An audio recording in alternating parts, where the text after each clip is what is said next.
Hey, I'm Caprice Coleman, and this is Ring of Honor Roundtable number 3. Today, we're going to be talking about Black excellence. And among my visitors today, I have Shane Taylor, I have Kenny King, and I have the world famous CB. How y'all doing today? All good, baby. All right. I'm actually excited to be part of this because I know when we get into this discussion, it's going to be really good. I'm going to go ahead and let you, if you have anything to say, when I call your name about this beforehand, you go ahead and state it, and then we'll go ahead and get to some questions that we have already in place. All right, Shane Taylor, you got anything before we start? Man, you already know I got something to say.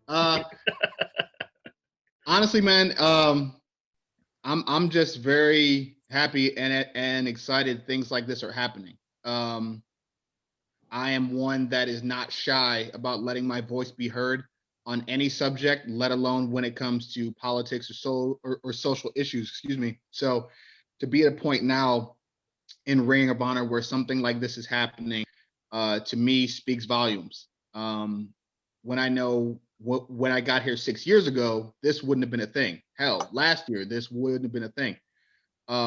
So to see the progress that we've made, to see where we're going and what we're trying to be now, I am extremely proud of everybody who's involved in this, who's continued to let their voices be heard, who's continued to keep fighting. And it just does my heart good to see these kind of things come together.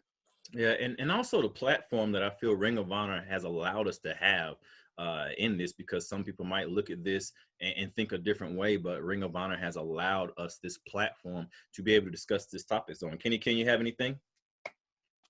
I just want to shout out to Ring of Honor, shout out to the office, give a shout out to Greg, to Joe Koff, because there's a lot of companies that would run away from something like this. There's a lot of companies that would, put out, like we talked about with the first roundtable, right? There's a lot of companies that would just put out their little, their cutesy statement and just kind of, it's Black History Month and blah, blah, blah, blah. But to be able to give us a platform to be able to come out and say, how we feel and to express Black History Month the way that we would, I have to just give thanks, because there's a lot of companies that wouldn't do it. So, absolutely, Cheeseburger. World famous CB. Hey, bro, I've known you for so long, man. Getting those. It's hard to break the habit. It's hard, I'm gonna break that habit, and you are world famous CB. What you got? Thank you. Like the other guy said, shout out to Ring of Honor for letting us do this. I wasn't a part of the first roundtable, but I watched it. I loved it. You guys all did awesome, and I'm super pumped just to shine the spotlight on Black excellence in wrestling and just get to talk about some of the great athletes and some of the controversies throughout history, and just kind of put a spotlight on it for everybody.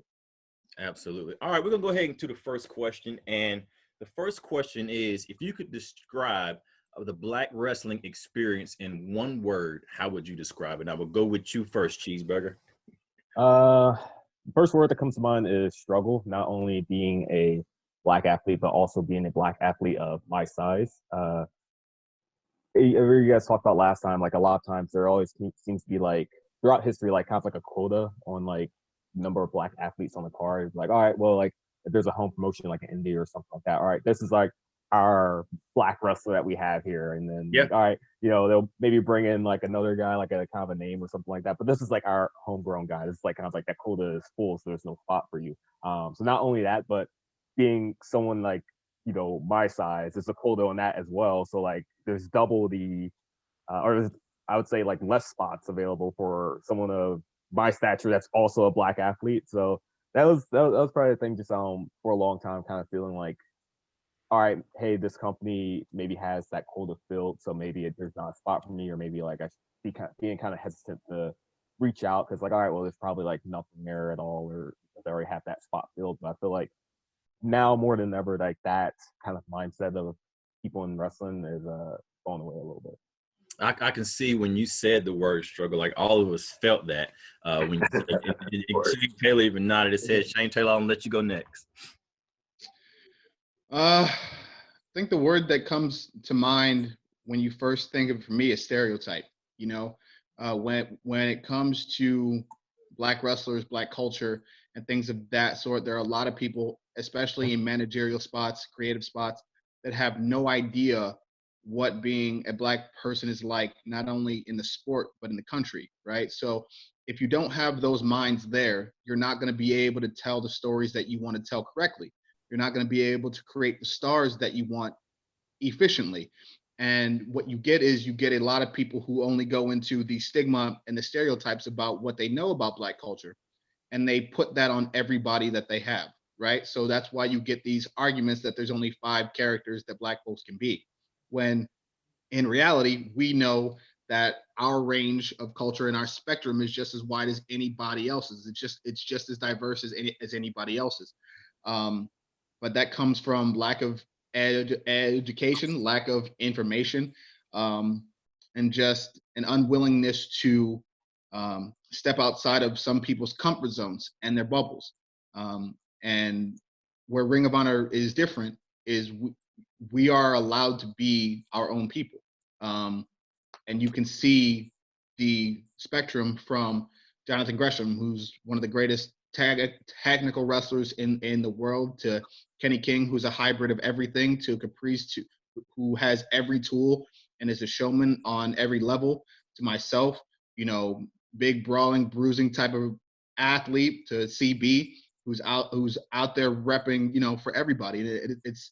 There's so many things and so many avenues that we can be successful just as much as our counterparts, if people are willing to think outside of their bubble. You almost like answered one of my next questions, but I'm gonna let Kenny King go ahead and give his part. I mean, damn, there's not much more than I can say to elaborate on that. I mean, I guess if I could occupy a little space, I would just say I've seen it evolve, right? I'm coming up in my 20th year in pro wrestling, and I've seen the space. I mean, just like, what CV was saying, what Shane was saying, the space in the very beginning it was a quota. You had only so much space to work with, and it was up to you as a Black athlete to make sure that you was the guy. You know what I mean? And it felt a certain way because, like, hey, if I'm going to be good and someone else is going to get a spot, but that's just kind of the nature of the beast. But you are starting to see this evolve. You are starting to see the characters, this is a conversation that I've had, I've had this with Vince Russo. I've had this with a lot of people where, the difference is that Triple H is allowed to be the game, the cerebral assassin, all these different things. And, R-Truth just gets to rap. So, but now we're starting to see, the evolution and the just the maturation, the maturity of the characters. People aren't just one dimensional anymore. There's a whole lot. For example, you could use us. For example, there's 3 of us. We're in the rebellion, but each of us took a different stance. Each of us, if you looked at us in that group, all three of us were doing something different. All of our characters, while focused on the same goal, were developed in different ways. So I think that is allowing the next generation, man, they can be whatever. Like, shout out to a guy named Nikolai White. I just did an interview with this guy, and I don't mean to take up all this time, but I just want to shout him out because this our show. I just did an interview. It was kind of a veteran, a young guy interview I did with him, and I just told him, just find yourself and explore it. Be who you are, because you don't have to just be this anymore. You can be who you are. And I saw now the internet is rocking. He's got some video about the Babushka Boy, and it's fly, and it's not anything that you would ever see a Black talent be able to do and get over with 10 years ago. But the Babushka Boy, which is the Russian grandmother boy, you know what I'm saying? And he's allowed to be that and be fly and say drink water and be whoever he wants to be. And I think that is where we're headed. It actually led me to my next question, because if you think about it, I mean, I know you've been wrestling more than 10 years, Cheeseburger more than 10 years, Shane right around it. In the years that we've came in, 10 years past, have you seen, what other changes have you seen? And you've kind of answered that question, Kenny King, from your standpoint, but I'd like to see somebody else's point of view too, and changes in things like exclusivity and representation. What would you say has changed in our sport? I'll let CB answer this one, then we'll go to Shane Taylor. The coolest thing I think I've seen over the last few months is there's a show. It's happened 2 times now. It's called For the Culture. It's like sponsor is like a indie show, like just highlighting Black wrestlers and Black culture, and I'm getting to see. There's been kind of a surge of more and more shows like that. Like I just did a show in Ohio. Myself, Gresham, Eli, O'Shea, we're all on it, and it was just it's going to air around Martin Luther King Day, and like it's just a show just highlighting Black wrestlers, and I think that's really cool to see because before, like like a few years ago, that type of thing wouldn't have happened, or if it would have happened, maybe it wouldn't have. People would have been scared to do it because it maybe wouldn't have drawn a crowd or made money back. But now there's like a want and need. There's like a fan base that wants to celebrate Black excellence and Black wrestlers. And it's pretty cool getting to see shows like that happening more and more often. Yeah, and the support behind it on both sides, I agree with you, it has been heartwarming because it's not just like, oh, let them do their thing. It's like, we support you and we're a part of this. We embrace it. It's like they're drawing big, like, it's not just like, all right, we're just going to put this Black wrestling show on, right? Whatever. It's like they did that because fans are asking for it. Like, fans want to see that. They want to be able to see these wrestlers, like, just go out and just wrestle each other, have, like, just have that spotlight and that shine on them. Shane Taylor? I mean, yeah, just to touch on what CB just said, man, it's pro wrestling has always mirrored society the closest when it comes to sports, in my opinion. And what we're seeing now is more of that understanding and acceptance from professional wrestling fans to understand who it is that we are, what we're trying to accomplish, and what we're doing, and just who we are. That's why those For the Culture shows, them highlighting the talent is so great. And I enjoy the fact that we can explore these characters, explore new ideas, explore different ways of being creative, and it be accepted. Prime example would be the Choose Your Honor, right? I am a very loud, very opinionated individual. So for Ring of Honor fans to name me overwhelmingly as the guy who should face Roosh for the world title, that says something, right? I think we're moving into an era where fans understand what we're trying to do more, and it's only going to help bring in more money, bring in more eyes, and help create more stars. I agree with you 100%. And I also believe it has to do with the time that we're living in now, because, I pick up my son all the time. I was like, man, today's music sucks, but y'all sure love each other. The love, the support that today's generation has for each other and each other's cultures, I believe it's had an impact on the world. And being that you're bringing up other talents, it kind of leads me into my next question. There are a lot of talents, especially Black talents, that go on in professional wrestling that may be overlooked, and people not seeing. Are there any wrestlers that maybe Ring of Honor doesn't know about, Black wrestlers that you feel are unnoticed that should be getting more notice? Anybody can answer that one. I'll go first. And two people that pop in my mind like right away.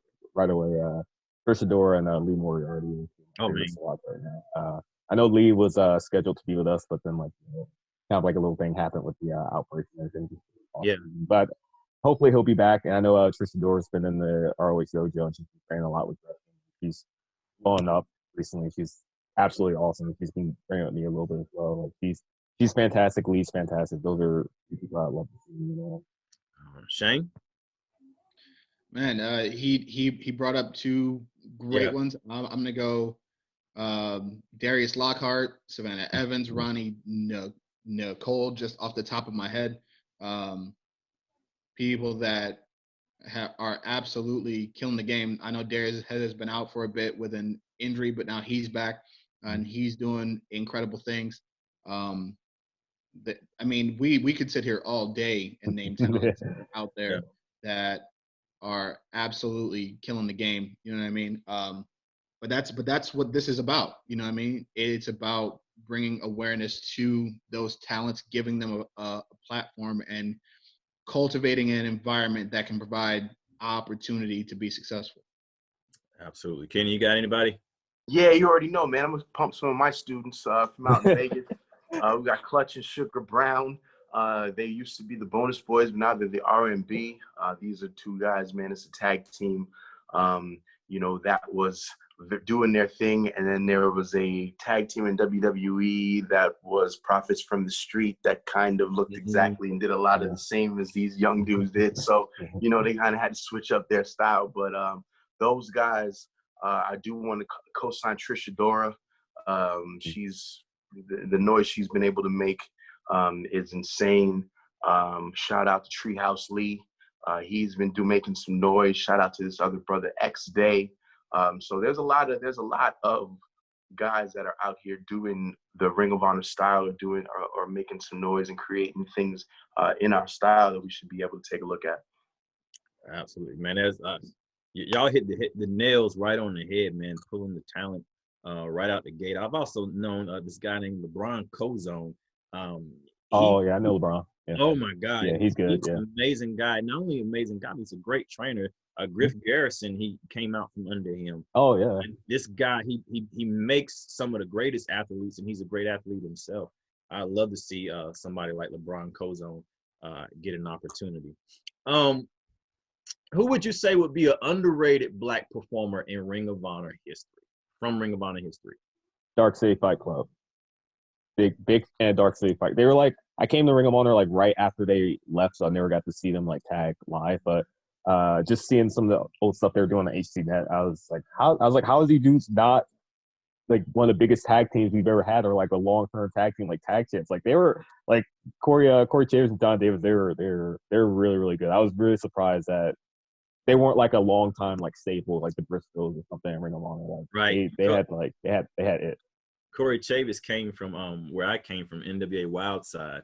He was Rain Man then, man. I was a big fan of Dark City Fight. Oh, I forgot he was Rain Man. Yeah. Oh yeah. I'm gonna co-sign Dark City Fight Club, man. Dark City. I know both those guys. I watched John Davis come up, as a younger wrestler, and then I was very happy to see John and Corey get a shot in ROH. And they had the presence. They had just a commanding aura about them, so much so that there's a whole backstage gimmick that persists to this day. If somebody's having a bad match, send Dark City, because Dark City would go clean up any bad dark matches that we had. I would. Well, I'm gonna be a little careful, but I mean so careful.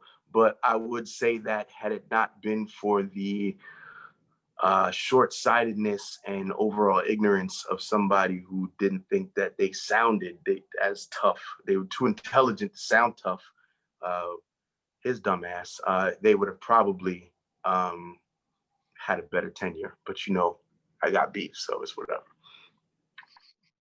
I'm gonna leave that alone. Hold on. All right. I'm telling the truth, though. I was there when it happened. He was told. Don Davis and Corey Chavis were told they sound too intelligent for to be Dark City Fight Club. I was there, so Kenny, I want you to keep that question, because it's gonna bring up my next question, and I want you to jump on that to ride that a little bit more, because it's definitely gonna go into the next question that I have. But I wanted Shane Taylor to get his chance to speak as well on this. Honestly, man, and this is not blowing smoke to the three of you guys because you're sitting here, but all three of you are underrated talents in my opinion. Kenny King has been TV champ and he's won tag team championships, of course, but in my mind, in a lot of people's minds, there's no reason that Kenny King shouldn't have been a Ring of Honor world champion. Caprice, I've seen you do everything to the best of your ability and exceed all expectations that anybody had of you, and do so with a smile on your face, no matter what was thrown at you. And with CB here, you're talking about a guy whose dedication to Ring of Honor is probably unmatched by anybody. The willingness to do anything and everything, night in and night out, and perform at the highest level as well. My hat goes off to all three of you. And I wish nothing but continued success for all of you. You know what I mean? So some of those guys that we mentioned were before my era. You know what I mean? So I can only go by what I see, and as far as that goes, that would be the three of you. That's big, man. Thank you, man. Shout out to Shane Taylor. Shane Taylor, appreciate that. Kind of what Kenny King was talking about. We've all seen gimmicks in the pro wrestling industry that perpetrate the black stereotypes. What experience with this have you seen in the wrestling industry? And with Kenny King, what I want, I guess, more or less you to add in on is the mindset, not just in the pro wrestling industry, but the story writers in pro wrestling that see it from that view. Well, I mean, I had this conversation with Vince Russo, and it's exactly what Shane's saying. You have to have people that, if you want to write for a Chinese family that's trying to understand what it's like to move to America and understand what the language barrier is, and the person that you have writing that story isn't a Chinese American, then you're going to have there's gaps, and there's going to be you're only imagining a picture in what you might think. So if you're writing. I'm sorry, and not to cut you off, but then when somebody from China watches that, they'd be like, I wouldn't say that, but go ahead. Absolutely, right? The authenticity is completely not even, you can challenge it 100%. So the idea that, in the past that, there was only 4 or 5 type of black wrestlers, and you could only be this, you could only be that, you could only be this. It stems largely from the fact there wasn't nobody black writing, right? So if you did have, somebody black that was writing, shout out to Kaz, because he was doing that for a while, you would have people be able to say, whoa, wait a minute, that's not it. Whoa, wait a minute, let's not do that. Like, for example, when one day MVP and I get a script, and it says, just to paraphrase, but something me and MVP are having this conversation, right, on camera, and it's, he says to me, "You serious, right?" And my line is, "Yeah, serious as my granddaddy's 1970s Cadillac with the bobblehead in the middle," and it actually says on there, "Kenny Bobble's Heads," right? So I'm looking at this like, yo, who? No, right? Because if somebody that wrote this, there was another line that it was in there. It was like, this is the worst thing ever, right? So he says to me, MVP says, he says, "Well, looks like we're gonna have to toot it and boot it tonight, Kenny." So it's right. So as we're reading this, we're co-reading this, we're looking at each other like, and we know exactly who wrote it, and I ain't gonna put them on blast, but if you have somebody who knows that two grown men ain't going to talk about toot it and boot it to each other, and then you're going to try to have those people talk to each other aggressively, there's a disconnect. So we got to, if you have people who know, and not people who just think they know, but if you have people who know and who are aware of the cultural differences, then you won't ever have nobody talking about tooting it and booting it between two wrestlers. Oh my God. Tooter to booter. That's a real thing that happened. That's a real thing that happened. I believe it. Shane Taylor, I see you nodding your head, man. So I take that as you chomping at the bits, ready to go.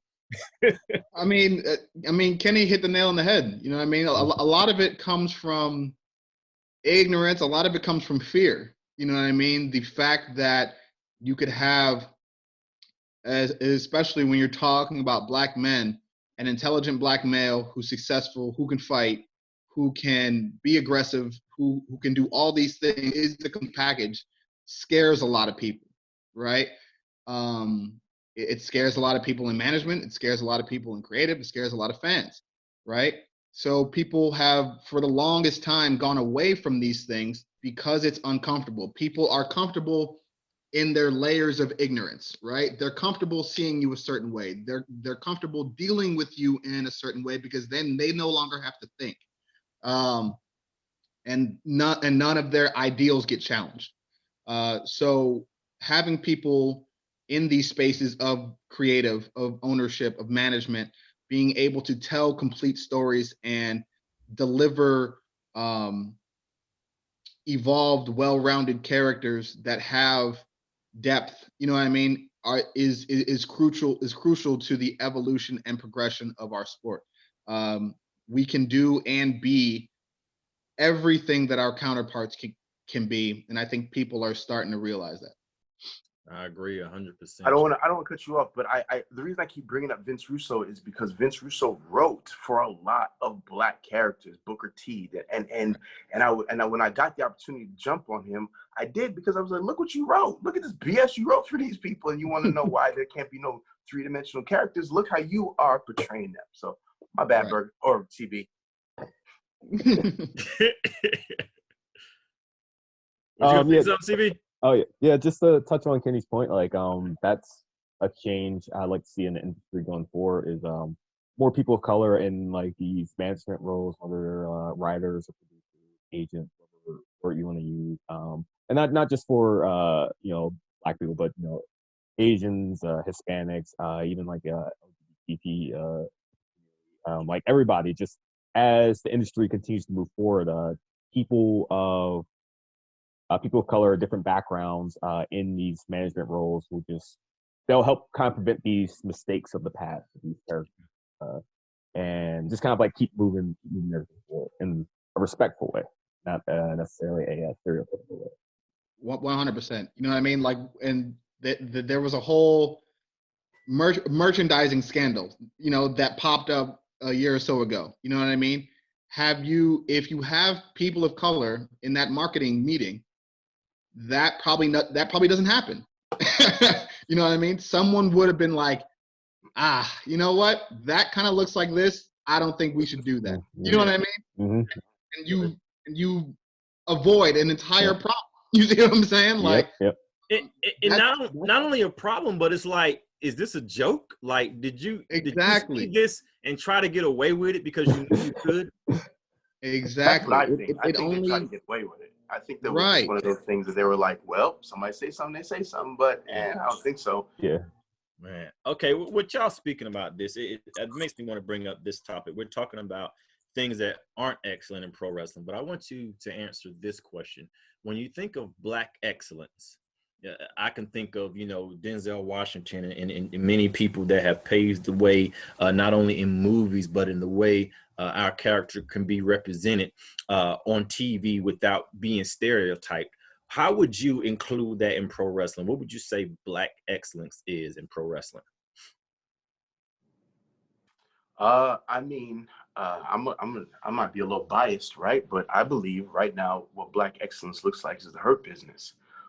You have 4 brothers who are articulate, strong, can fight, and are goal-oriented, go about the same goals, go about and reaching their same goals, the same means as the 4 Horsemen or Evolution or any of those other groups would, and they just happen to be black, right? And I think that is what encapsulates, and that completely is the picture of what we're talking about, where you can have a completely an all black group, and the only thing, that the fact that they're black just happened just by coincidence. It's not just, these are 4 black dudes.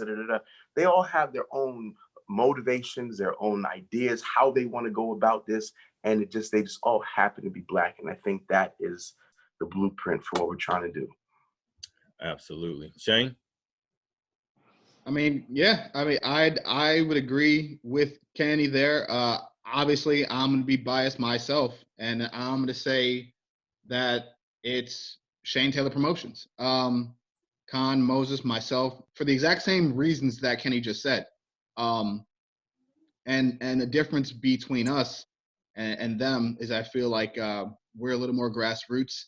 You know what I mean? We are still on the come up to get to the level that they're trying to get to with the rollies and the suits, you know what I mean? But that's a part of where we're from. That's a part of that fight and a part of that struggle, and the story that we're telling is our rise up, and to be on the front lines of this fight that we're having, and to not only go through it, but talk about it in a way that can be entertaining, but still provide as much insight as possible, and to be able to stand next to individuals with like minds who think the same way, who see their goals and envision things being the exact same way, the synergy that comes with that, about who we are, who we represent, and what we're trying to accomplish. When you get everybody on the same page, there's no stopping. 1000%. CB? For me, just speaking about Ring of Honor, Lethal's that person for me. We have, like, if you look at our roster now and the people who are on the top, there's a ton of diversity right now. You look at Gresham winning Wrestler of the Year, Capriccio on commentary, obviously Shane Taylor Promotions, Kenny La Faction. And, like, to me, Lethal helped pave that way for all of us. Like, that's the way I look at it. Like, seeing someone that looks like us get to the top and reach, like, conquer that mountain, and just being like, all right, he did it. Now who's up next? Now that he fought the wars going through that path. Now the path is it's still rocky, but it's a lot clearer. So now he opened the way for other people to start coming up, and his unselfishness and willingness to bring people up with him. Like we talked before about there being like, or in the past feeling like there's a quota and everything, but Lethal's like, no, I want to bring the rest of you guys up with me. I want you guys to be on the top of the mountain with me. To me, like, just when I hear that word for Ring of Honor, he's the first person that comes to mind. You kind of just answered, and I'm gonna leave that as your answer for my next question, because my next question is, what African American pro wrestlers in the past or present, wrestler or champion, resonates with you the most, that makes you feel them the most, or you understand them more than anybody else? I got another answer for that too. Okay, all right, then you go first and finish. All right, cool.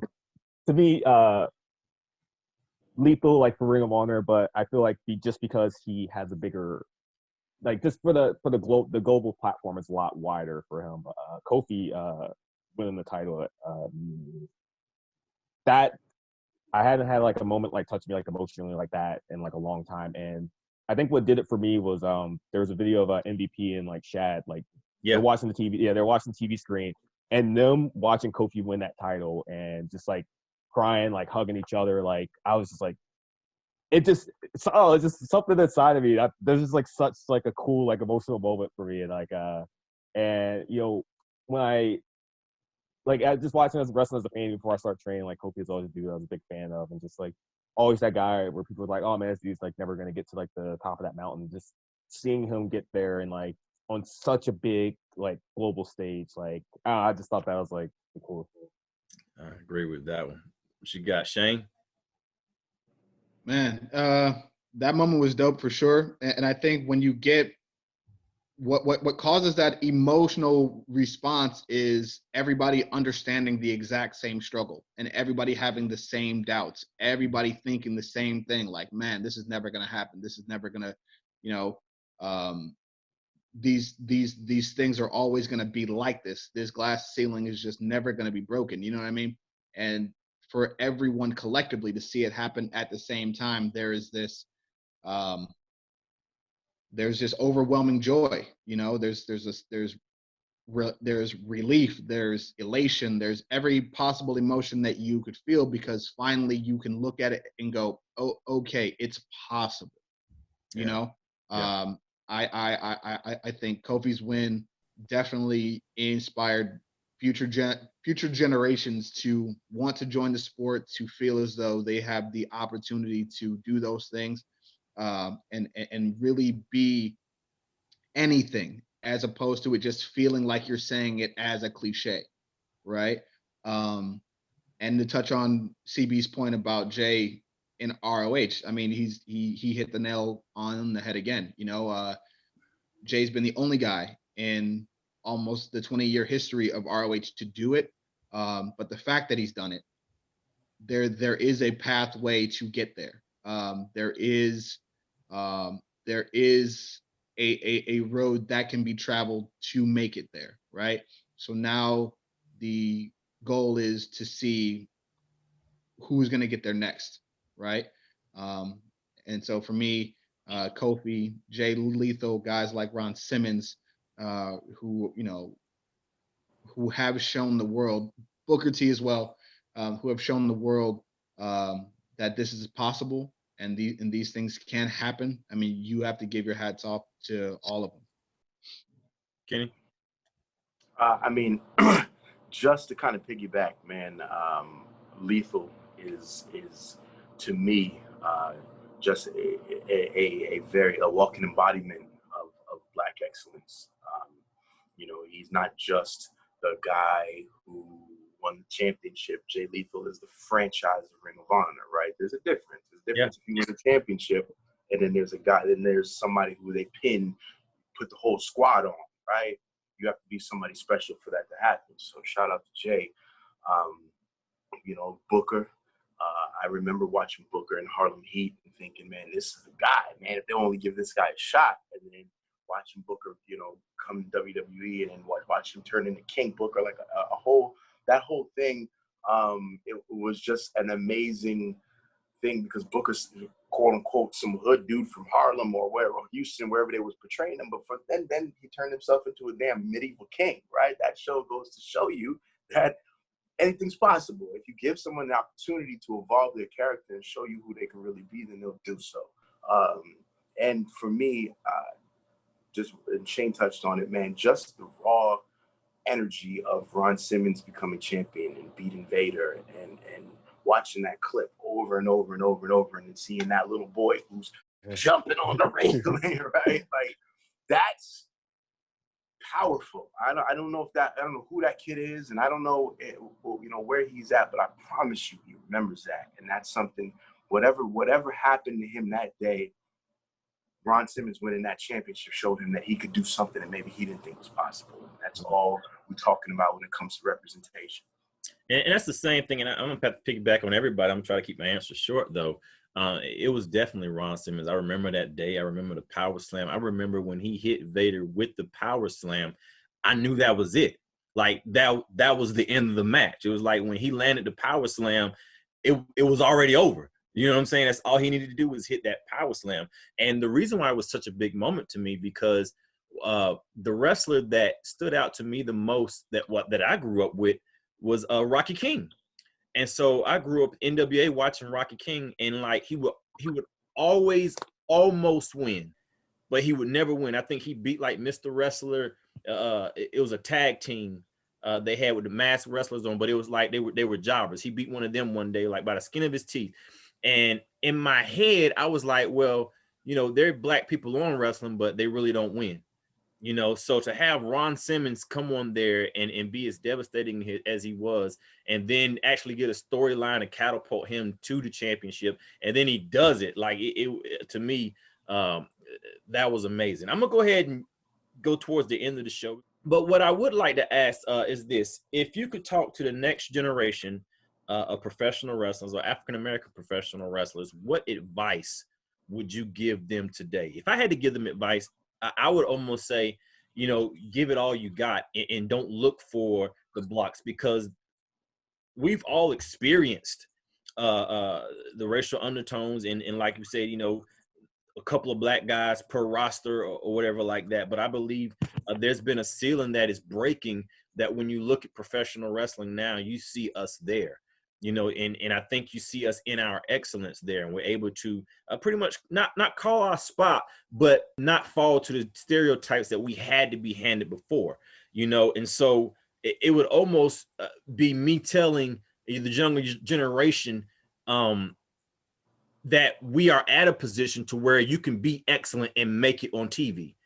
Be excellent and make it on TV. That would be my advice. I mean, just to piggyback off that, I think we're thinking the same thing, Caprice. I would tell them, you don't have to disconnect yourself from the culture to be successful. Yeah. I feel like in our day, Caprice, because we didn't want to get sucked into any of the stereotypes that Black wrestlers that you had to be, sometimes I went so far left with my character just because I was just trying to be me. I wasn't trying to be Black me. I was just trying to be me. I wouldn't say disconnect or unplug, but now it's not necessary now, right? You don't even have to have those conversations now with yourself with your character, you can be who you want to be and still be successful. Yeah, I agree. CB? For me, my biggest advice would be don't be afraid to take a bet on yourself.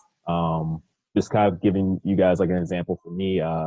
2 years ago when I opened the Worldwide Dojo, I was 25, and most of the reactions I got were like, "Who does Burger think he is? Like opening up a wrestling school, trying to teach people, trying to teach generation." And my reason behind it was just like when the ROH Dojo moved, I was like, well, I need to save this place for my students in this area because they need a place to keep growing and keep training. And that's why I kept it open. And I was like, all right, well, this thing may last like a year, may last a few months, but all right, I'm going to try it and see if we can keep this thing open. And then we've been going strong ever since. And I remember I had a meeting with another business owner like in the area for I don't know how many of you guys have been to the school, but it's in like Bristol, PA. It's like super small. Like Bristol's a really small town. This guy owned like a boxing gym down the street, and he sent out a message and invited me to come check out his place. And he's like, "Oh yeah, I reached out to you because he's like, did you know in Bristol it's like this small town, like we were two of the only black business owners like in this entire town, and like I had never even crossed my mind, like it was never something that I thought about. I was like, oh yeah, and I started looking at like wrestling schools. I was like, yeah, there's not like a lot of like black owned like wrestling schools like just in general. I was like, and so like I think that right there like also gave me like kind of that extra motivation to even when it gets hard, like keep pushing forward and trying to provide a safe, positive, like diverse like learning environment for like welcome to everybody of any background and just keeping wrestling moving forward. But that would be my advice, is take that bet on yourself, just go for it. It may work out, it may not, but you don't know unless you try. Yeah, and I'm proud of you, CB. Like you took that school, man, and you made something out of it, man. Like you respect, definitely respect. Shane, what you got, bro? Man, every point that's been said so far, I completely 100% agree with. And to add on that, whatever stance you have, whatever beliefs you have, stick by them and stand on them. There are so many opportunities for people to be successful, to create your own lane, to create your own spot, whether it be on a national platform or on the independent scene, that you can be true to who you are and make yourself a star in this sport nowadays. And it be readily acceptable. You don't have to sell your soul to be successful anymore. And you can, you can think what you want, be what you want, and just be able to just express that, and really make this thing, make your career and your life your own.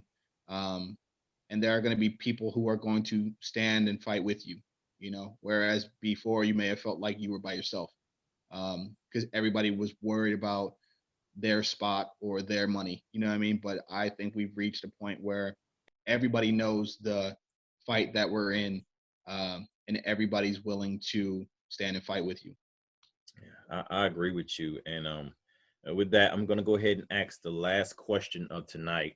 And that question would be, if you were allowed to give yourself, your younger self, a message about professional wrestling today, or how for you to approach professional wrestling or whatever, what message would you give your younger self? I guess I would tell myself to take more risk and make that your number one thing. Put everything else aside. Make professional wrestling your priority. And that would have been the advice that if I would have gotten that, I believe some things would have been different, and things are good now, through by the grace of God. But I just always wondered what would have happened if young Caprice would have, put everything else aside and just focused on pro wrestling. I'll let Shane go first on this one. Mine would be to keep the right people around you. For me, I think I'm following the advice that I would have given my younger self. Have an unrelenting confidence and belief in yourself and your abilities. no matter what's told to you, no matter who says it, and keep the right people around you. Keep people around you that push you to be better, that want the best for you, have your best interest in mind and at heart, because then you'll never go wrong. You know what I mean? If people are genuinely for you, they're going to challenge you to be better. I have nothing but gratitude for guys like yourself, for Kenny CB, you know what I mean, for pulling me aside when you needed to, for encouragement when I was at my lows, you know what I mean? Like, all these things play a part into our journey. You know, I couldn't sit here and say I would have the confidence and the opportunities that I have now had it not been for the conversations that we had, the lessons that I learned, you know what I mean? But that's all a part of the circle that is put around you. So having the right people is absolutely paramount. Absolutely. CB, what you got? My biggest advice, I'd say, like, to my younger self, like, you're gonna have to deal with a lot of like, I don't want to curse, but like crap, nonsense, and people trying to manipulate you or tell you should quit or put doubt in your head. And then the biggest, if I just had to say, pick like one thing, I would say, like, the biggest thing would be, don't be as afraid of like getting eaten for wrestling as you were, or as you're going to be, because like 90% of like heat in wrestling is imaginary, and it's all just like people blowing smoke, and it's all, the majority of it is not going to affect you in the long term. It's going to be like very small things where you look back on them and be like, all right, that's like, there's so many moments just like coming up and like Ring of Honor and everything, like training and just like, or like in these where I was like, oh man, like I was like super paranoid about the wrong thing, and then like I look back on them, just like, all right, this is nonsense, it's like whatever. But just don't be as afraid of like just being yourself, putting yourself like out there. Can you imagine a CB from the future going to like a CB in the past, like in a movie Back to the Future, oh man, and saying you're gonna wrestle in the Tokyo Dome man, at least 3 times? What just a weird, let you know that. Like, what a weird journey. Like, when I started training, I was 17 years old, and I was like, wow, like 115 coming out of high school when I started training. Man, and like me too. Just to kind of like see like myself now and just like look at pictures of the past, it's like it's so weird. It's super weird to see. It's an amazing story, man. Kenny, I hadn't forgot about you, man. You're gonna close us out with this one. To young Kenny King, I would say, always remember that this is the wrestling business, right? This ain't the wrestling friendship. This ain't the wrestling hobby. This is the wrestling business. What I mean by that is, people are going to tell you things, especially if you're good. People are going to tell you things, and they may not always be the right things, to try to derail you, to try to put you in other positions, especially if you're young, and just always be business minded. Always treat this as a business, you know. Always go all the way in with merchandising, always go all the way in with your character, making sure that you are a brand and you are a business, because when you treat it as a business, nobody can take it away from you. So it's business is business, man. Negocio es negocio. Y'all know I know that. So it's just one of the things. I mean, it's a conversation I've had with Shane. Hey man, business is business. You gotta do what you gotta do.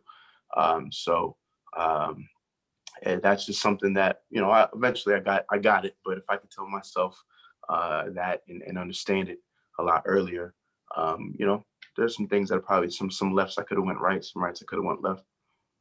And that was, I think, all of that inclusive are great messages. I guess with me, like going all out with it, Shane, making sure that you have the right people around you, CB betting on yourself, and you do business. That's pro wrestling right there. Like we definitely hit that one. I'm gonna go ahead and end things out by saying thank each and every one of you for wanting to be a part of this. I enjoyed this, and I believe the people that will watch it will enjoy it as well. I'm Caprice Coleman. This is Roundtable Discussions, number 3. We focused on Black excellence in professional wrestling. Our guest was Shane Taylor, world famous CB, and Kenny King. I appreciate Shout out Tampa Bay Buccaneers, baby. Let's go. Let's make sure to have that muted, and I will be talking to y'all later.